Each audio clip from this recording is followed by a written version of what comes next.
Hayu besti aya mah cuang ieu nganon teh mencok kacangnya besti boga kacang panjang.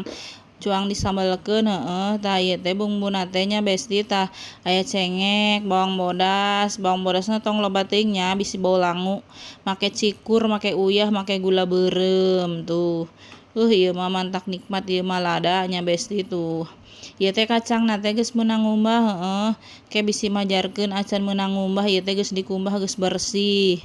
Tah geus kieu mah tinggal dirines we he kan ngarinesna teh entong lembut teuing heueuh. Masih keneh aya rasa nyakrek-nyakrekna keneh. Tah ieu mah nya besti baladna teh jeung sangu haneut. Tapi si bocil mah teuing daekeun teh henteu ke geranya cuang ditawaran heula. Gak suka ah. Tuh cenah teu daekeun cenah nggak suka cenah tah. Ieu teh sangu haneutna geus meunang ieu nya meunang nyentongkeun kana piring tuh sapiring sanguna. Ieu teh jeung lauk jeung tahu tambahan kurupuk heueuh besti tuh. Hayu huapkeun besti nuhun tos nongton videona.